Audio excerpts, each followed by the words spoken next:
सबसे पहले मैं मुर्तज़ा भाई की बात का जवाब दे दूं कि एपेक्स कमेटी जो है, जो भी नेशनल एक्शन प्लान के फैसले हुए थे उनको रिव्यू करती है, सूबों के साथ कोऑर्डिनेशन करती है, फेडरल गवर्नमेंट के महकमों के साथ कोऑर्डिनेशन करती है।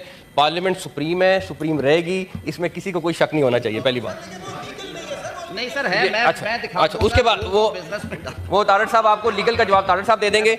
दूसरी बात मालिक साहब जो आपने की, कोई ऑपरेशन नहीं हो रहा। कल प्राइम मिनिस्टर साहब कोयटा में मौजूद थे और उनकी बड़ी तफसील के साथ स्टेक होल्डर्स के साथ, पॉलिटिकल पार्टीज के साथ मीटिंग हुई, डॉक्टर मालिक साहब के साथ मीटिंग हुई, बाकी सारे लोगों के साथ मीटिंग हुई।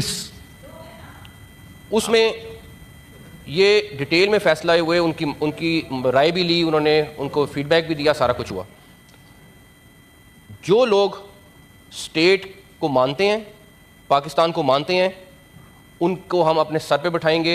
वो हमारे लिए बहुत मोहतरम है, उनके डिफरेंसेस हो सकते हैं, हम उनको एड्रेस करने की पूरी कोशिश कर रहे हैं और वो करेंगे और आगे भी करते रहेंगे। जो लोग स्टेट को नहीं मानते, बंदूक उठाते हैं, वो हमारे लिए दहशतगर्द हैं और उनका हम बंदोबस्त करेंगे। इसमें क्लैरिटी होनी चाहिए और इसमें मेरा ख्याल है हम सबको इकट्ठा होना चाहिए कि जो स्टेट के खिलाफ जाएगा उसमें हम सबको इकट्ठा होना चाहिए। जहाँ तक रही बात बलूचिस्तान के मसाइल की, कल प्राइम मिनिस्टर ने 5 अरब उनकी CTD के लिए अलहदा मुख्तस किए हैं। 8 अरब रुपए सिर्फ उनके डिवीजन्स के लिए, हर डिवीजन के लिए 1-1 अरब रुपया अलहदा मुख्तस किया है, जो सिर्फ वहाँ के लोकल MNA MPs के साथ मिल के वहाँ के जो छोटे छोटे मसाइल हैं उनको हल करेंगे। वहाँ पे सबसे बड़ा मसला सरकारी ऑफिसर्स की, जो फेडरल गवर्नमेंट के नुमाइंदे हैं, उनकी शॉर्टेज है। कल उसकी पॉलिसी का ऐलान हुआ है, तकरीबन 30 से 40 ऑफिसर फौरी तौर पे वहाँ पे जा रहे हैं और वो अगले 10-15 दिन में चले जाएंगे।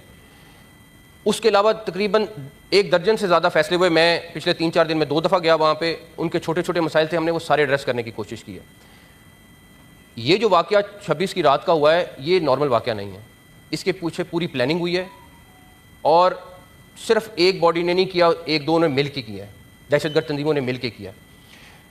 इसमें कोई शक नहीं। ख्वाजा आसिफ साहब भी पहले कह चुके हैं कि हमें बिल्कुल क्लियर लिंक्स पता है कि इसके पीछे कौन है।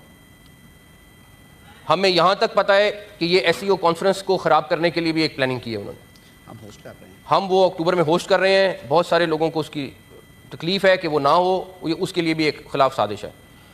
हम हत्तुल इम्कान कोशिश करेंगे कि हम जितने हमारे पॉलिटिकल स्टेक होल्डर्स हैं, जिस तरह आपने कहा, हम उनको ऑन बोर्ड करेंगे। कल उसकी एक काविश थी और उसकी आई थिंक अगर आप फीडबैक लेंगे वो बड़ी अच्छी मीटिंग गई है। लेकिन ये क्लैरिटी है कि जो मर्जी हो, जिसने बंदूक उठाई है, उसका बंदोबस्त करेंगे। बहुत शुक्रिया, थैंक यू जी।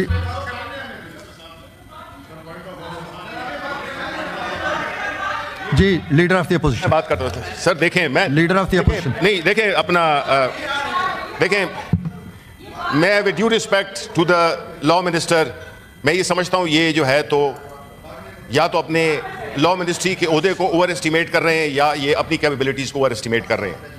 सर जी, मैं ये कहता हूं कि हर बंदे का अपना एक मिनिस्ट्री है। जब कंसर्न मिनिस्ट्री उसका जवाब देगी वो और होगी, और जो आप जो कि वो कौन सा होता है पैना जो कि हर उसमें इस्तेमाल होता है। नंबर 1 सर, मैं सर एक बात यार व्हाट पर्सनल थिंग्स, मैं आपके ऑफिस की बात की है मैंने। मेरी बात सुने। अच्छा सर, ये तो प्लीज सर अच्छा आप बोलिए। तारड़ साहब, आपने जिम्मेदारी ली है ना। ओके, मेरी बात सुने। आप क्या कर रहे हैं? तारड़ साहब कर रहे हैं? तारड़ साहब आप तशरीफ रखें। हैं, आप क्या इस्तेकाक ही नहीं है चेयरमैन साहब? तारड़ साहब प्लीज तशरीफ रखें। सर देखें, ये बड़ा सीरियस इशू है। जी शिबली साहब आप बोलिए। इसको लॉ मिनिस्टर साहब जो है, come to the issue. Okay sir, देखें अभी इंटीरियर मिनिस्टर साहब की बातें हमने सुनी, हमारे इस हाउस के, जो कि खास सूबों के बिलखुसूस, हम कॉन्स्टिट्यूएंसीज के नुमाइंदे नहीं हैं, जो कि नेशनल असेंबली में हम हैं सूबों के नुमाइंदे। और इट हैपन्स हो कि इसमें हर सूबे के बैठे हुए हैं, बलूचिस्तान, खैबर पख्तूनख्वा, पंजाब, हर जगह से, ठीक है। अब सर जो वाक़यात इस वक्त दरपेश हैं हमारे मुल्क को और बिलखुसूस बलूचिस्तान के सूबे को, तो मैं अपना इंटीरियर मिनिस्टर साहब से ये पूछना चाहता था कि उन्होंने एक स्टेटमेंट दी कि ये एक SHO की मार है। उसके बारे में हम जानना चाहते थे कि हो सकता है these words of wisdom maybe are beyond our comprehension, number 1। Number 2, इसमें कोई शक नहीं है कि दहशतगर्दी और स्पेशली पाकिस्तान तहरीक इंसाफ, हम कंडेम करते हैं दहशतगर्दी को इन ऑल इट्स फॉर्म्स, इसमें कोई दूसरी राय है ही नहीं। लेकिन उन्होंने एक बड़ी थोड़ी सी मैं कहूंगा परेशान कुन बातें की। वो ये कि वो लोग जो बंदूक उठाते हैं बिल्कुल हम मानते हैं, वो तो ठीक है, और जो लोग पाकिस्तान को नहीं मानते वो भी ठीक है, लेकिन इसका फैसला कौन करेगा? बंदूक वाला तो आपने आइडेंटिफाई कर लिया, बिल्कुल कोई तरीका नहीं है। हम पॉलिटिकल जद्दोजहद में यकीन रखते हैं, हम आर्म्स या किसी भी किस्म की दहशतगर्दी की बुनियाद पर अपनी पॉलिटिकल कॉज को, अपने इवन अपने राइट्स को, हम उसकी जस्टिफिकेशन नहीं देते। ठीक है जी, ये तो तय हो गया। लेकिन ये तय करना कि कौन पाकिस्तानी है और कौन नहीं है पाकिस्तानी, ये सर एक बड़ा सवाल है जो कि मैं चाहूंगा कि इस पर रोशनी डालें हमारे ANP के सरबराह सेनेटर अहमद वली खान और बाकी जो हमारे यहां से बलूचिस्तान के लोग बैठे हुए हैं। देखिए सर, ये इशू इतना सिंपल नहीं है। प्रॉब्लम यही है कि बलूचिस्तान बदल चुका है, बलूचिस्तान की जो पॉपुलेशन है वो बदल गई है, अब वो ज्यादा अवेयर हैं, वहां पे यंग लोगों के कुछ मसाइल हैं। बजाय इसके कि जी हम 5 अरब इसके लिए और 10 अरब इसके लिए, हमें चाहिए कि हम वहां के जो एक्चुअल स्टेक होल्डर्स हैं उनको ऑन बोर्ड लाएं कि भाई ये क्या मसला है कि वहां बलूचिस्तान में हर कुछ अरसे के बाद एक इस तरह की एक्टिविटी हो जाती है। ये नहीं होना चाहिए, because Balochistan being the part of Pakistan, being the biggest province Pakistan, हमारा इंटरनेशनल इमेज बड़ा बुरा जाता है कि ये क्या हो रहा है कि इस मुल्क में वो तो ये नहीं देखते कि बलूचिस्तान दूर है या उसके कोई एक और हालात हैं और ये सिर्फ जो है तो पेशावर, लाहौर, कराची ये पाकिस्तान है। नहीं सर, वो पाकिस्तान के मैप पे है।